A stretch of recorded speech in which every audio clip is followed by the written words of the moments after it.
Kí ni èròǹgbà yín lórí Àmọ̀tẹ́kùn mà? Èròǹgbà mi dá, ó dá gidi gan láwùjọ ni. Gbogbo àwọn èèyàn náà máa ń kéde rẹ̀ káàkiri.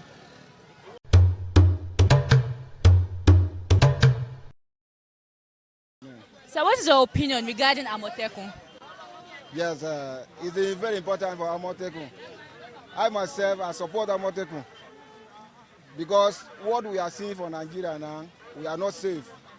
Especially like all this Hausa Ahmed killing each another, already the thing is not good.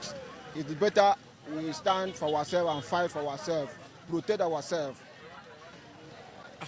Àmọ̀tẹ́kùn tá à ń gbọ́ lórí ẹ̀ ni pé o lè kọ́fà àwọn aráàlú tí òfin ní máa pààyàn.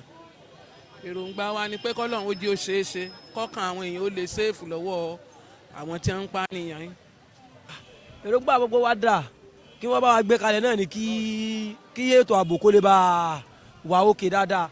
Táwọn kan bá ti ń pa kúkúrú lókè ògùn tó ń pa pupa tó ń pa gbogbo ẹ̀yẹn kò wá òkè náà. Ẹ̀mọ̀ kò tí ètò Àmọ̀tẹ́kùn yẹn bá rẹ̀ ti wà àjọ fọwọ́sowọ́pọ̀ ni.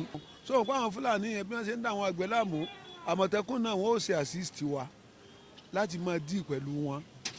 Bí àbá ní màálù ní bí àjẹran alẹ́ran tá à ń sìn ẹja ń bẹ àwa náà ń sin ẹran aládìẹ bó ṣe yẹ kó máa wà nù Àmọ̀tẹ́kùn èmi láìkẹ́ mo fẹ́ kí wọ́n máa báṣẹ́ wọn lọ tèmi gan bá ní agbára rẹ̀ ní èmi gan ò bá wà pẹ̀lú wọn bó ṣe yẹ kó wà nù so ti yẹ ẹ báyẹn yóò dáa fún ẹ.